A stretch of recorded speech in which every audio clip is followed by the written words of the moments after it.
The message arrived on Earth during a quiet Tuesday afternoon. It rippled through space on frequencies rarely used by human communications, its alien patterns initially confusing the automated systems designed to monitor extraterrestrial signals.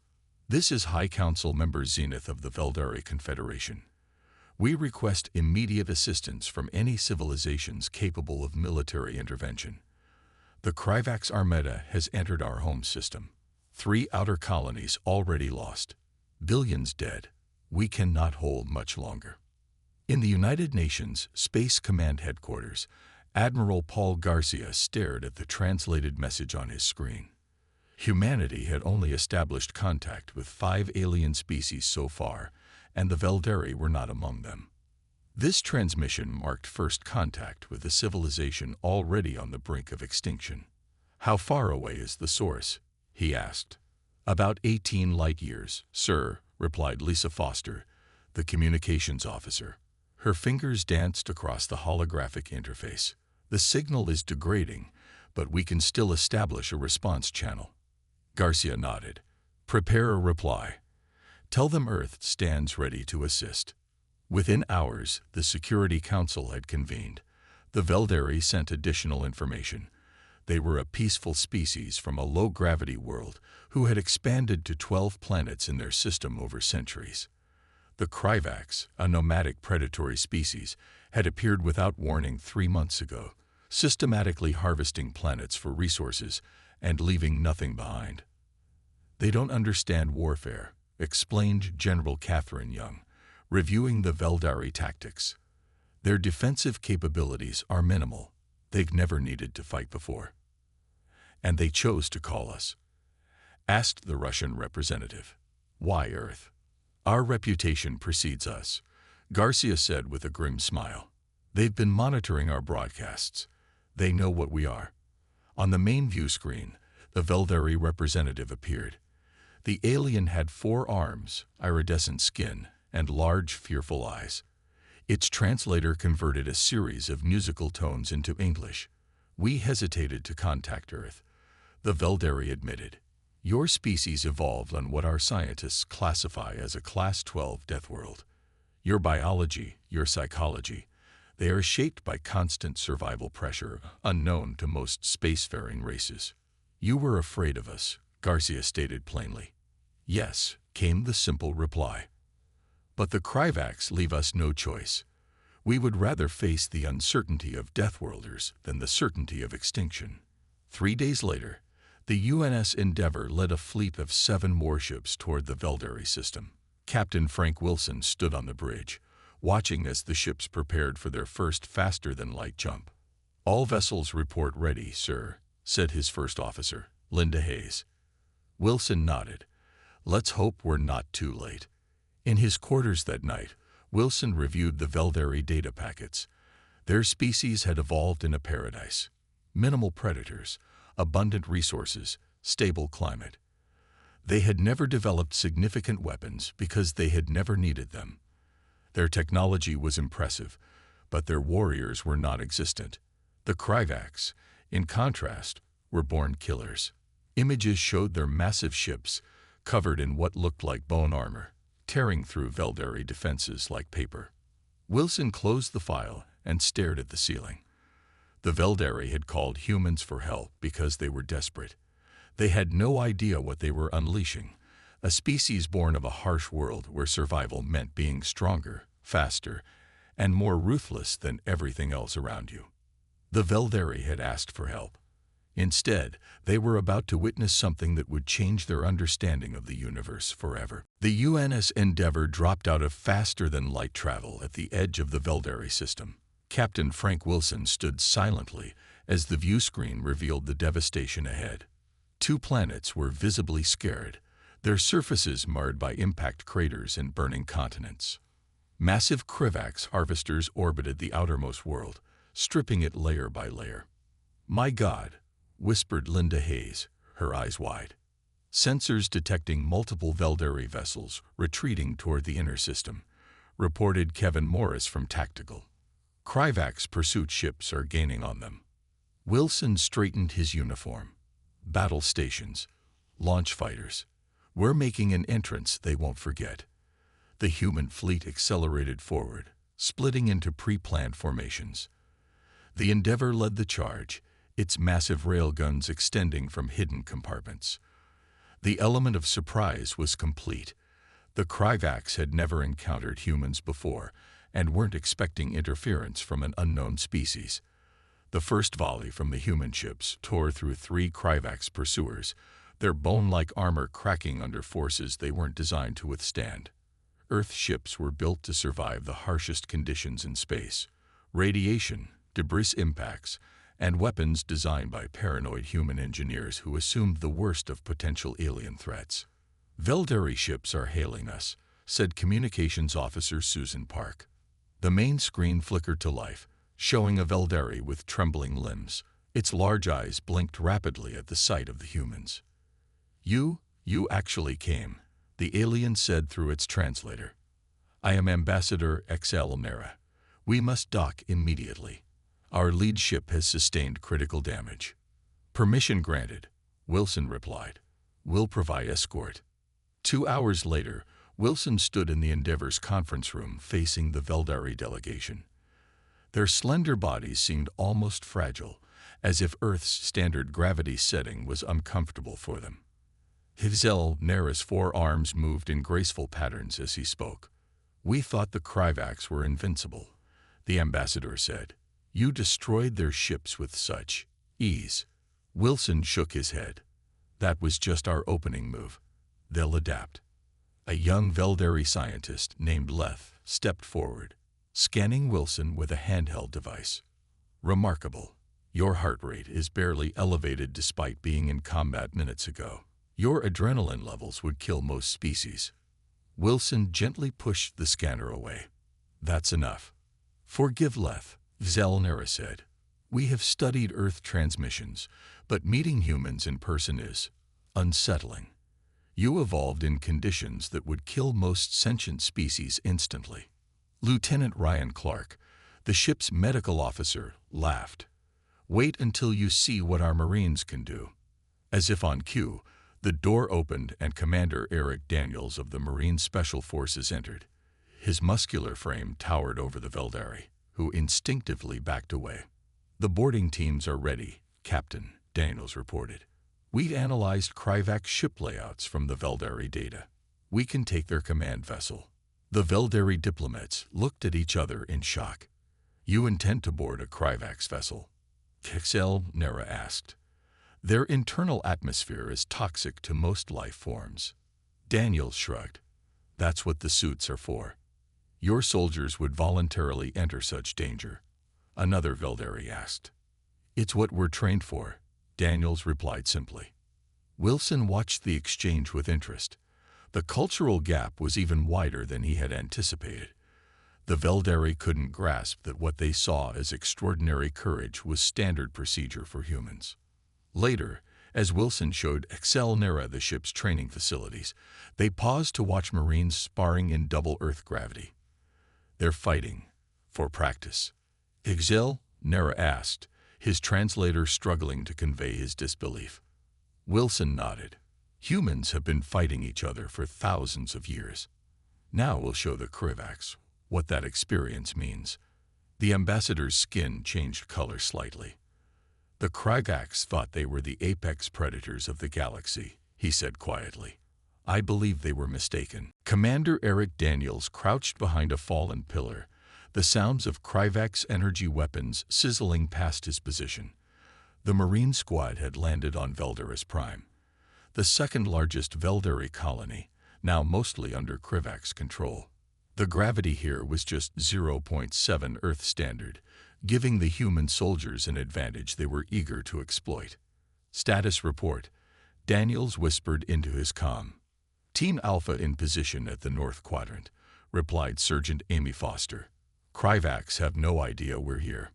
"Team Bravo ready at the power core," added Lieutenant Greg Walsh. "Charges set." Daniels looked over at the Veldari guide assigned to his team. The alien was named Tevin, and he hadn't stopped trembling since the firefight began. His 4 arms clutched a database showing the colony's layout. "They're going to die," Tevin whispered, his large eyes fixed on the human soldiers preparing for assault. The atmosphere here has been partially corrupted by Kryvak's terraforming. The toxin levels are within tolerable limits for humans. Daniels finished. Our filters can handle it. He didn't mention that even without the filters, humans could endure toxin levels that would kill a Veldari in minutes. The Earth team had analyzed the atmospheric composition and found it comparable to industrial zones back home. All teams, Daniels said into his comm, execute Operation Thunderclap. The ground shook as explosions rippled through the Kryvak's power infrastructure. The aliens' technology relied heavily on centralized energy distribution, a weakness Captain Wilson's analysts had immediately spotted. As the colony's lights flickered, human soldiers vaulted over barriers and charged Kryvak's positions. What followed stunned the watching Veldari. Humans moved with shocking speed in the low gravity, covering distances in leaps that seemed impossible. When Kryvak's troops tried to engage in close combat, the humans demonstrated strength that bordered on the unnatural to Veldari eyes. Sergeant Foster tackled a Kryvak's warrior twice her size, using its momentum against it before driving the combat knife through a weak point in its exoskeleton. Nearby, Private Joe Nelson took a glancing hit from an energy weapon that would have vaporized a Veldari, only to continue fighting with his injured arm hanging uselessly at his side. "They don't stop," Tevin whispered in awe, "even when wounded." The battle for the colony center lasted just 37 minutes. When it was over, Daniels stood in the command hub, directing cleanup operations while medics treated the wounded. Dr. Alice Brown, the team's field surgeon, approached him with concern. "Nelson needs evac. Second-degree burns across 30% of his body." "Is he conscious?" Daniels asked. "Unfortunately, yes," Brown replied. "Keeps asking when he can rejoin the fight." Daniels nodded, unsurprised. "Tell him he's earned a break." On the main view screen, Captain Wilson appeared from the Endeavor. "Good work, Commander. The Kryvaks are pulling back from 3 more settlements. They're regrouping. They're adapting to our tactics," Daniels warned. "The second wave had improved armor against our projectile weapons." Wilson nodded. "Our engineers are already working on countermeasures. How are our Veldari friends holding up?" Daniels glanced at Tevin, who was showing other Veldari colonists footage of the human assault. Their expressions showed a mixture of relief and horror. "They're grateful," Daniels said carefully, "but I think we're scaring them almost as much as the Kryvaks were." "That might work to our advantage," Wilson replied. "Intelligence reports the Kryvaks are sending communications back to their fleet.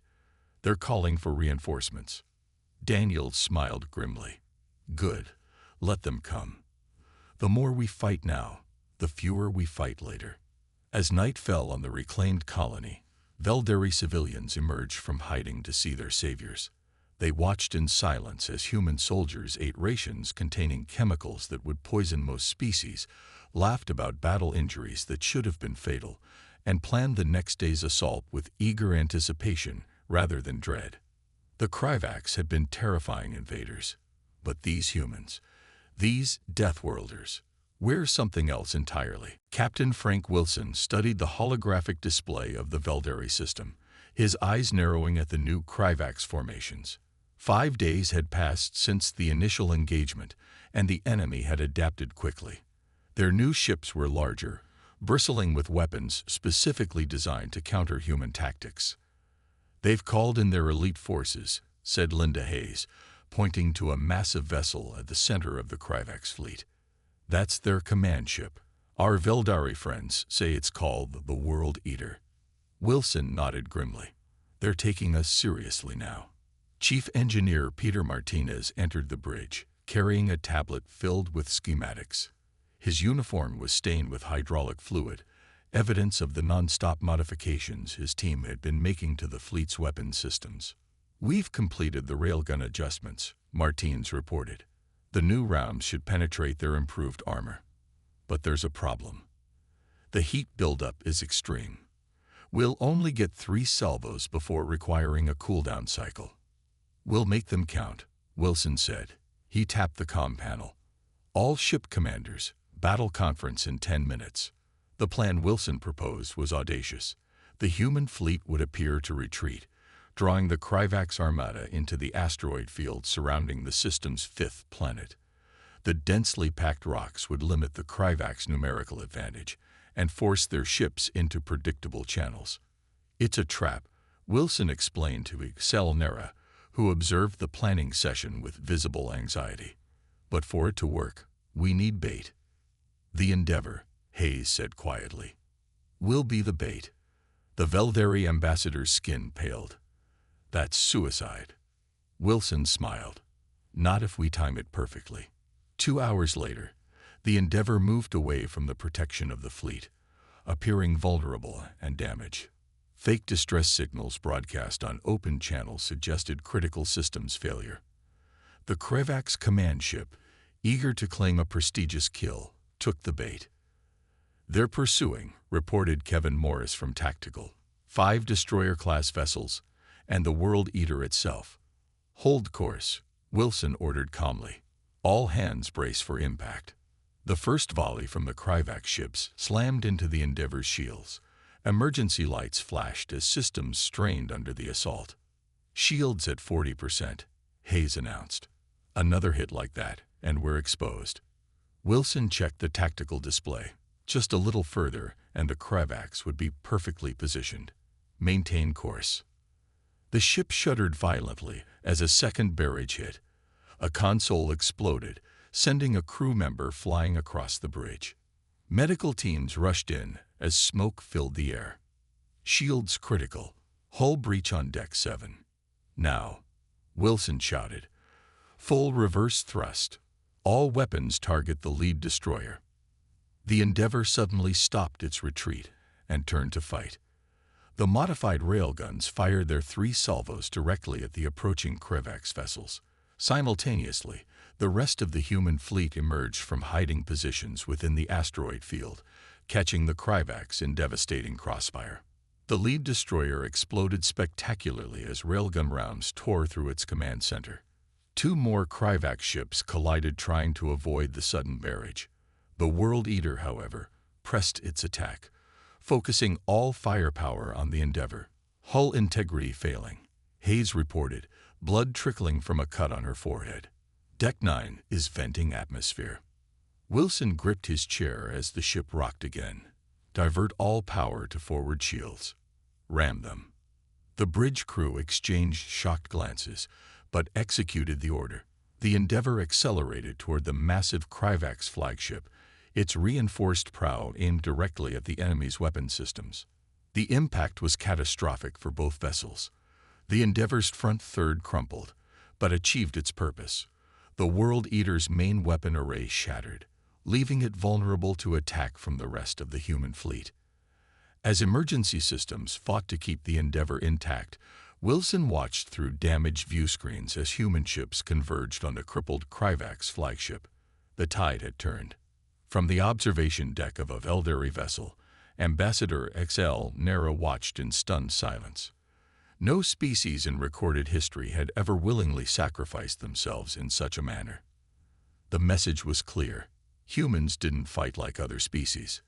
They fought to win, no matter the cost. The intelligence briefing room aboard the UNS Relentless buzzed with activity as Maria Collins, head of psychological operations, presented her findings to the assembled officers.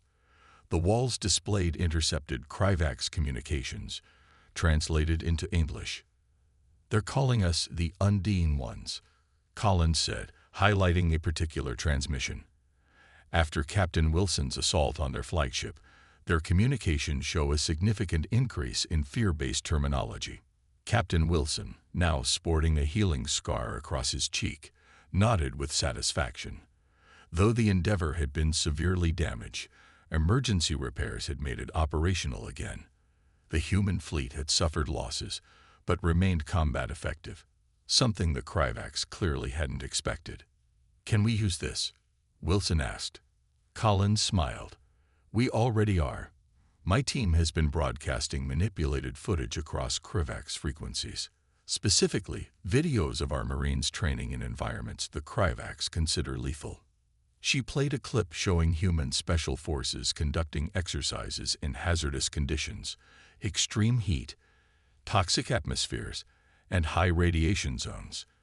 To most species, including the cryovacs, such environments required extensive protection.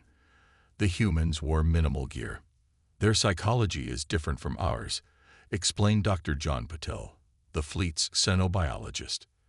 The cryovacs evolved as apex predators, but they've never encountered a species that could match their aggression until now. They're experiencing an existential crisis. Ambassador Xel Nera entered the briefing room, accompanied by representatives from 3 other alien species who had arrived to join the alliance against the cryovacs. Their expressions showed a mixture of hope and unease. The Galactic Council has convened an emergency session, Xel Nera announced.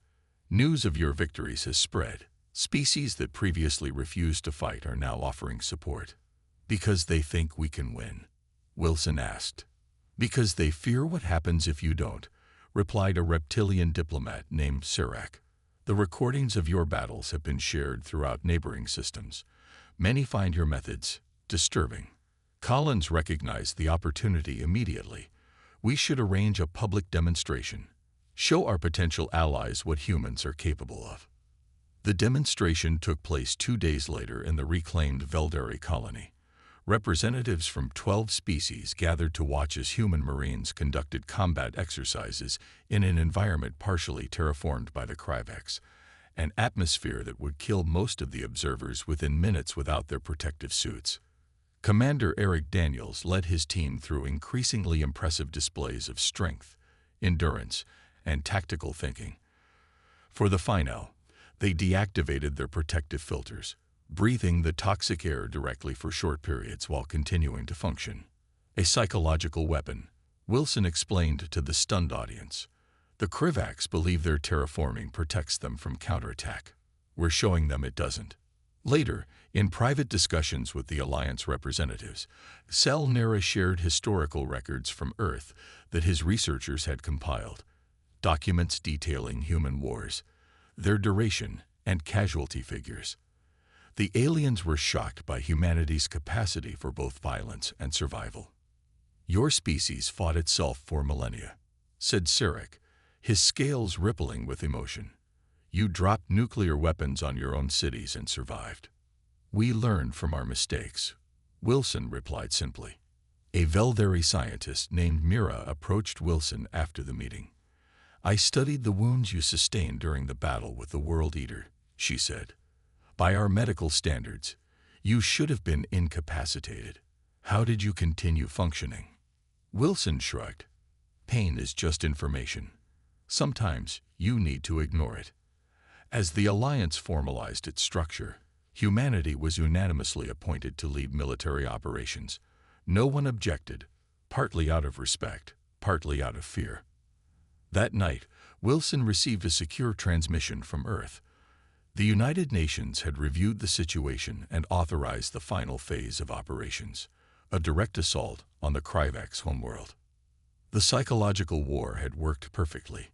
Now it was time to end the physical one. Major Sam Powell adjusted his combat armor in the cramped confines of the stealth dropship. Around him, 11 other Special Forces operators checked their equipment with practiced efficiency. Their mission was simple but critical: infiltrate the cryovacs command station orbiting the enemy homeworld and disable their defense grid.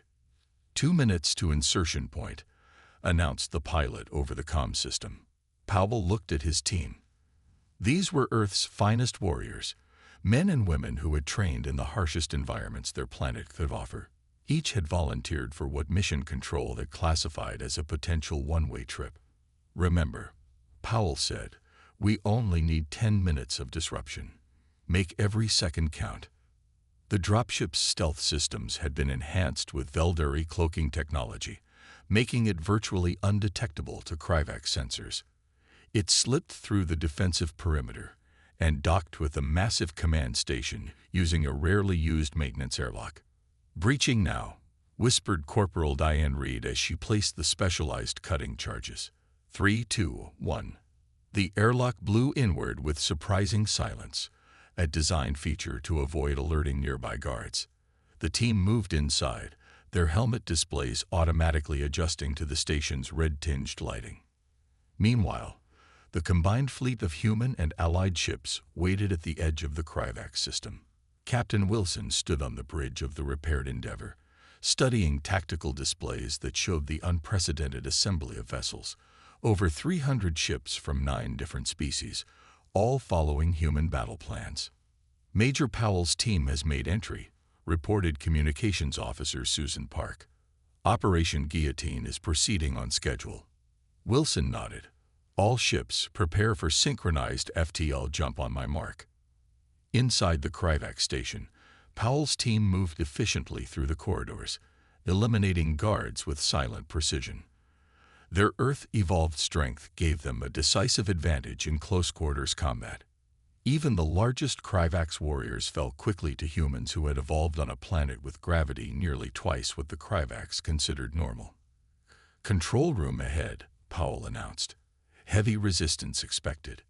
The team split into 3 fire teams, approaching the control center from multiple angles.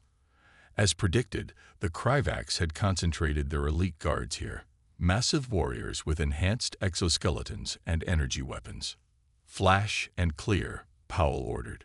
The team deployed specialized stun grenades, designed by Dr. Olivia Kelly, the fleet's weapons specialist, to exploit a newly discovered weakness in Kryvax neural systems.